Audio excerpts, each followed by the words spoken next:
but yeah, we bought $50 million worth of storage. About $20 million of that was equity in 2021, and $12.5 million of bonus depreciation came right back to us as a deduction to defer our tax liability into the future.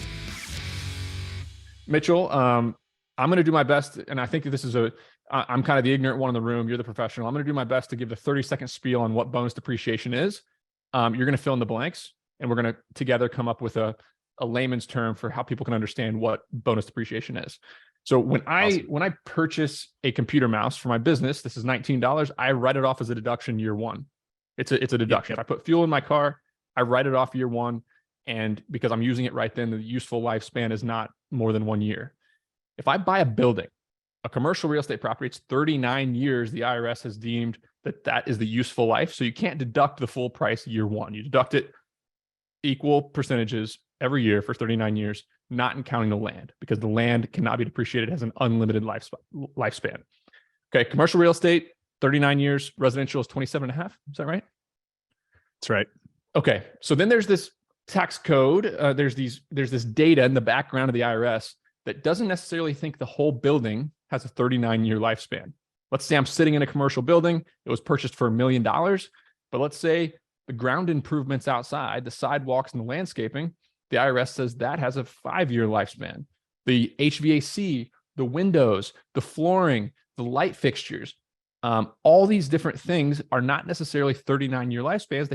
They can be depreciated faster. That's what accelerated depreciation is.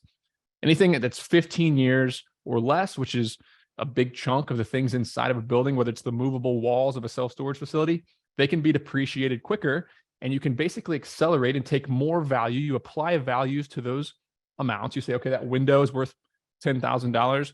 This, HVAC system is worth $35,000. You put values on all these things, and you come up with an accelerated depreciation schedule where year 1, year 2, year 3, year 4, year 5, you're depreciating things quicker, and it's not necessarily 1/39 or 2.5% of the property value. You're doing it quicker. Is that an accurate explanation? Yeah. What did I miss?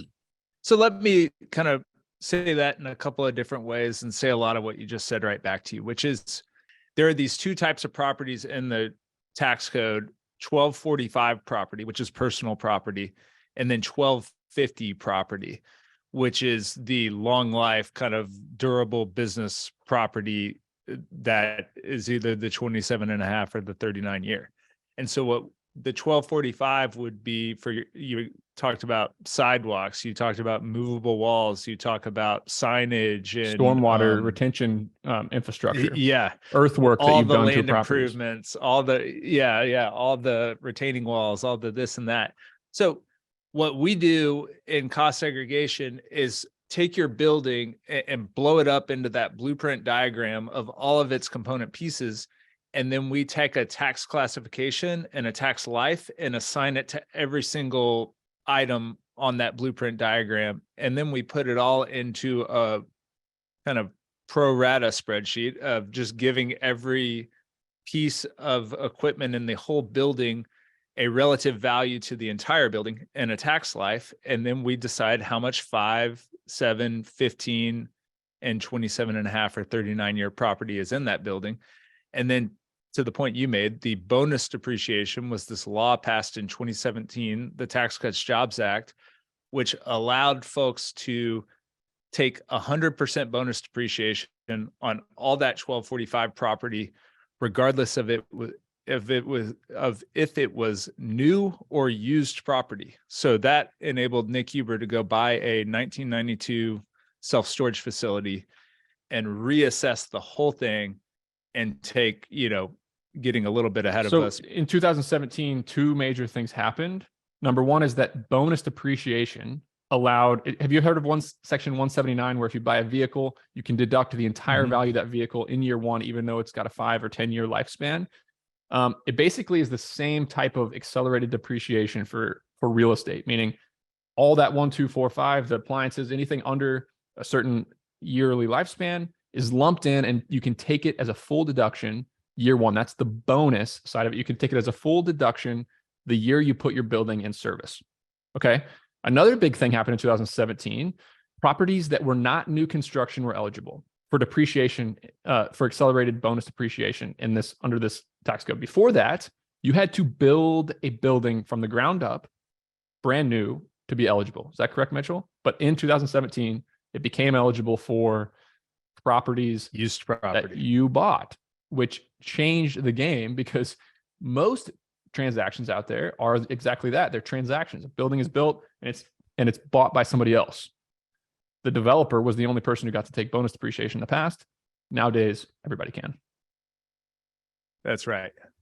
So now, so that kind of blew open this entire practice of, cost segregation's been around forever. It's been a engineering study that's done out there, but this really opened up the product to be applicable to tons more people, because a lot of more people buy used property or, buy existing property than develop and hold new property. That's just a reality. And then secondarily, it went to 100%, which means the payback ratio or the year one benefit is such a valuable, is so valuable to so many people that it makes immediate sense. We're going to run through some of these case studies to show people kind of exactly what that means. Want to talk about it from a grand scale in my example as one part of it. We bought over the last 5 years, we bought $100 million worth of storage. In 2021, we bought $50 million worth of storage, 38 properties. Of that $50 million purchase price, 20 to 25% of that, or $12.5 million, was eligible for bonus depreciation. And in 2021, that percentage was 100%. In 2022, it was still 100% down. Now that we're in 2023, it's 80%. Next year, it's 60. Yep. Is that right, Mitchell? And then 40, so the value of the bonus 20. depreciation is slightly going away, slowly over time. That could change with the next regime, depending on who gets elected and what the tax code evolves into. But yeah, we bought $50 million worth of storage. About $20 million of that was equity in 2021, and $12.5 million of bonus depreciation came right back to us as a deduction to defer our tax liability into the future. Hey, I've got big news. Tuesday, June 20th, I'm hosting a small business tax workshop with the smartest CPA that I know and my personal CPA, Mitchell Baldridge. We're going to go over about 15 tactics that you can utilize as a small business owner to give less money every year to the IRS. We're going to talk about Section 179. We're going to talk about QSBS. We're going to talk about benefits. We're going to talk about how you can write off and deduct as many things as possible related to your business, and utilize any unknown or kind of secretive tax loopholes that may be able to help you pay less money to the government. There's a link below in the show notes or in the YouTube description where you can click and register for the small business tax workshop. If you register for it, you'll be sent the recording within a week of it being completed. So make sure you register. The link is in the description below.